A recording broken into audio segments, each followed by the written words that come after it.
दोस्तों, रावण के बारे में आप सब जानते हैं कि उसे कोई नहीं हरा सकता था। वो सिर्फ श्री राम से ही हारा था, उनसे ही परास्त हुआ था। श्री राम के अलावा ऐसे 4 और लोग हैं जिनसे रावण हार गया था। चलिए आज हम आपको बताते हैं। वैदिक टीवी में आप सबका स्वागत है। राधे राधे। और मैं हूं आपकी दोस्त मेघा। कौन से हैं वो लोग? बाली से रावण की हार। एक बार रावण बाली से युद्ध करने के लिए पहुंच गया। बाली उस समय पूजा कर रहा था। रावण बार बार बाली को ललकार रहा था, जिससे बाली की पूजा में बाधा पड़ रही थी। जब रावण नहीं माना तो बाली ने उसे अपनी बाजू में दबा लिया और समुद्र की परिक्रमा करने लगा। बाली बहुत शक्तिशाली था।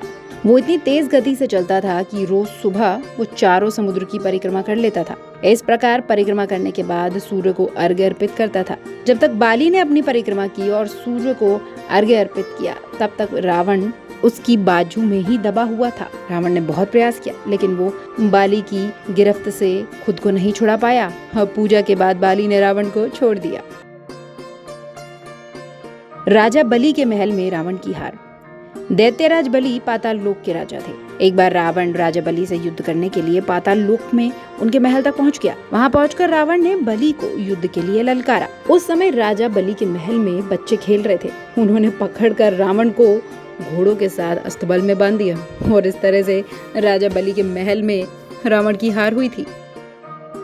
सहस्त्रबाहु अर्जुन से रावण की हार। सहस्त्रबाहु के 1000 हाथ थे और इसी वजह से उसका नाम सहस्त्रबाहु पड़ा था। जब रावण सहस्त्रबाहु से युद्ध करने के लिए पहुंचा तो सहस्त्रबाहु ने अपने 1000 हाथों से नर्मदा नदी के प्रभाव को रोक दिया। नर्मदा का पानी इकट्ठा हो गया और उसके बाद पानी उसने छोड़ दिया, जिससे रावण की पूरी सेना नर्मदा में बह गई और साथ ही रावण भी बह गया। इस पराजय के बाद एक बार फिर रावण सहस्त्रबाहु से युद्ध करने के लिए पहुंचा। तब सहस्त्रबाहु ने उसे बंदी बनाकर जेल में डाल दिया था।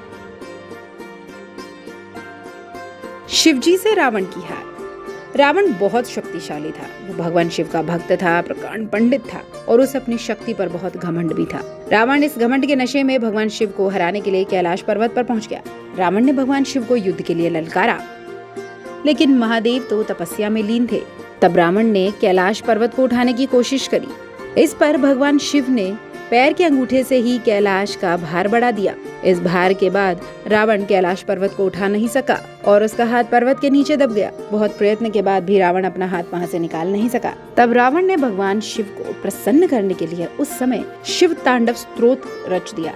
शिव इस स्तोत्र को सुनकर बहुत प्रसन्न हो गए और रावण को मुक्त कर दिया। मुक्त होने के पश्चात रावण ने भगवान शिव को अपना गुरु बना लिया। इस शिव तांडव स्तोत्र में वाकई में गजब की शक्ति भी है। आपको ये कहानी कैसी लगी हमें कमेंट सेक्शन में जरूर बताएं। आप तक ये कहानियाँ धार्मिक मान्यताओं, उनके मत के अनुसार विभिन्न आलेखों द्वारा बताई गई हैं। चैनल इस वीडियो में बताई गई बातों की सत्यता पर पुष्टि नहीं करता। राधे राधे।